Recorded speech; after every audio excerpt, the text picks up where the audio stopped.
테니스 역사상 가장 위대한 스포츠 스타 중 한 명으로부터 조언을 듣는 것은 흔한 일이 아닙니다. 이번 비디오에서는 여러분이 노트를 준비하셔야 할 것 같은데요. 제가 로저 페더러로부터 배울 수 있는 4가지를 준비했기 때문입니다. 그중 3가지는 페더러 자신으로부터, 나머지 하나는 제가 그를 라이브로 관전하며 얻은 통찰에서 비롯되었습니다. 비디오 끝까지 시청하시면 페더러와 함께 일했던 사람들의 흥미로운 이야기도 들으실 수 있습니다. 그럼 시작해보겠습니다. 1. 최고의 무버가 최고의 선수다. 페더러는 최근 은퇴했지만 여전히 테니스를 관찰하고 있습니다. 그는 테니스가 많이 변했는지, 그리고 테니스가 지나올 때가 되었는지에 대한 질문에 이렇게 답했습니다. 테니스는 비슷하다고 느껴요.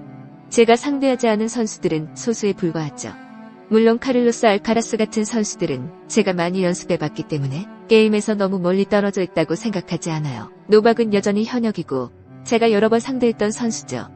제가 보는 트렌드는 선수들이 더 큰 포인트와 백핸드를 치고 더 두려움 없이 플레이하는 것입니다. 그들은 그런 플레이에 보상이 있다는 걸 깨달았죠. 그리고 제가 좋아하는 점은 최고의 무버가 최고의 선수라는 것입니다. 정신적으로 가장 강하고 신체적으로 가장 강하며 가장 빠른 선수들이 보통 최고의 선수들입니다. 기술보다는 이런 요소들이 더 중요해졌어요. 지난 10-20년 동안 저도 여러 번 속았죠. 이 기술은 잘 모르겠다 싶었지만 공을 강하고 깔끔하게 치기만 한다면 테니스에서는 모든 것이 가능합니다. 페더러의 말에서 핵심은 최고의 테니스 선수들은 최고의 무버라는 것입니다. 테니스 실력을 향상시키려면 코트 주변의 움직임을 개선해야 합니다. 2. 주니어를 위한 조언. 페더러는 주니어 선수들에게 가장 중요한 조언을 이렇게 전했습니다. 저는 정말 많은 조언을 받았어요. 때로는 그 정보가 너무 많아서 머리가 복잡해질 때도 있었죠. 제가 주니어들에게 줄 수 있는 가장 큰 조언은 당신이 코치의 50%라는 것을 기억하라는 것입니다. 부모님, 코치, 피트니스 코치 등 많은 사람들이 당신에게 무엇을 해야 할지 말해줄 것입니다. 하지만 결국 코트 위에서는 혼자일 때가 많아요. 그때는 스스로 무엇이 옳은지 깊이 생각해야 합니다. 무릎이 아픈지, 마음이 흔들리는지, 포핸드가 잘 안 되는지 오직 당신만이 알 수 있기 때문이죠. 상대방이나 다른 누구에게도 말할 수 없어요. 그래서 스스로 문제를 해결할 수 있어야 합니다. 코치가 항상 해결해줄 수는 없어요. 젊었을 때 저도 코치의 말을 항상 믿거나 따르지는 않았습니다. 코치들을 비난하는 것은 아니에요. 단지 저도 책임을 져야 한다는 것을 알았죠. 승리도 패배도 모두 당신의 책임입니다. 이것은 정말 좋은 일이에요. 주니어들은 때로 누군가나 무언가를 탓하려고 하지만 저는 항상 우리는 아무것도 탓하지 않는다고 생각했습니다. 최선을 다하고 최선의 준비를 했는데 결과가 안 좋으면 다시 시작해서 더 강하게 돌아오면 됩니다. 페더러의 이 말은 정말 훌륭합니다. 젊은 코치로서 저도 선수들에게 너무 많은 정보를 주는 실수를 했었죠. 하지만 경험이 쌓이면서 선수들이 매치 코트에서 혼자 있을 때 스스로 결정할 수 있는 능력을 키워주는 것이 얼마나 중요한지 깨달았습니다. 핵심은 테니스에 대한 책임과 소유권을 가지는 것입니다. 다른 사람들에게 너무 의존하지 마세요. 3. 임팩트의 순간. 페더러는 라켓 선택에서 가장 중요한 것이 무엇인지 이렇게 말했습니다. 가장 중요한 것은 임팩트의 순간이에요. 그 순간이 바로 제가 가장 중요하게 여기는 순간입니다. 물론 오후 같은 중요한 순간에는 라켓에 대해 생각하지 않아요. 그때는 전략과 다른 모든 것들이 중요하죠. 그때 라켓이 제 손에 딱 맞는다는 걸 알게 됩니다. 하지만 깔끔하게 공을 치는 그 느낌, 그것이 저에게 가장 중요합니다. 그립 같은 것들도 물론 중요하지만 저는 그립을 자주 바꾸는 편이에요. 항상 새 그립을 사용하는 느낌을 좋아합니다. 마치 새 라켓을 잡는 것 같은 느낌이 들죠. 하지만 결국 중요한 것은 깔끔한 테니스 샷을 칠 때의 그 임팩트의 순간입니다.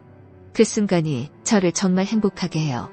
골프에서도 비슷한 느낌을 찾으려고 노력 중이에요. 페더러는 임팩트의 순간을 강조했습니다. 여기서 중요한 것은 라켓을 휘두르는 방법은 다양하지만 결국 공과의 접촉점이 테니스 볼의 궤적을 결정한다는 것입니다.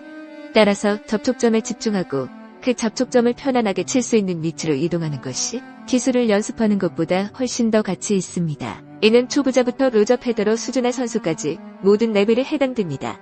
접촉점이 모든 것입니다. 4. 임팩트 시 머리를 고정하라. 이번 포인트는 제가 페더러를 관찰하며 얻은 것입니다. 여러분도 로저 페더러의 테크닉을 많이 보셨을 텐데요. 그의 게임에서 가장 두드러지는 점 중 하나는 공을 칠 때 머리를 고정하는 방식입니다. 우리는 이를 공을 계속 보기 위한 방법으로 생각할 수 있지만 사실 그 이상의 의미가 있습니다. 페더러는 모든 샷에서 공을 접촉점까지 추적하고 심지어 공이 라켓을 떠난 후에도 그 위치를 계속 바라보며 머리를 매우 고정시킵니다. 이렇게 머리를 고정하는 진짜 이점은 스윙 중의 통제력과 안정성입니다. 대부분의 선수들이 실수하는 부분은 공을 치기 직전에 머리를 들어 올려 공이 어디로 갈지 보려고 하는 것입니다.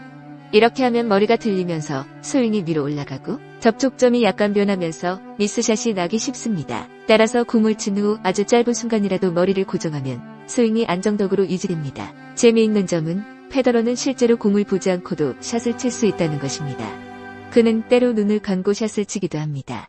물론 저는 여러분에게 눈을 감고 치라고 권하고 싶지는 않지만 재미있는 도전이 될 수는 있겠죠. 페더러와 함께 일한 사람들의 통찰. 비디오 시작 부분에서 언급했듯이 페더러와 함께 일했던 사람들의 흥미로운 이야기를 들려드리겠습니다. 페더러는 자신의 장비에 대해 매우 까다로웠나요? 아니면 그냥 뛰어난 재능 때문에 어떤 장비로도 잘 칠 수 있었나요? 개발 과정에서 확실히 알게 된 것은 페더러가 라켓의 느낌에 얼마나 민감한지였습니다. 정말 놀라울 정도로 세심했어요. 1g의 차이, 작은 밸런스 차이도 구별할 수 있었죠. 개발팀은 그를 테스트하기도 했는데 두 라켓의 차이를 구별하는데 한 번도 실패한 적이 없었습니다.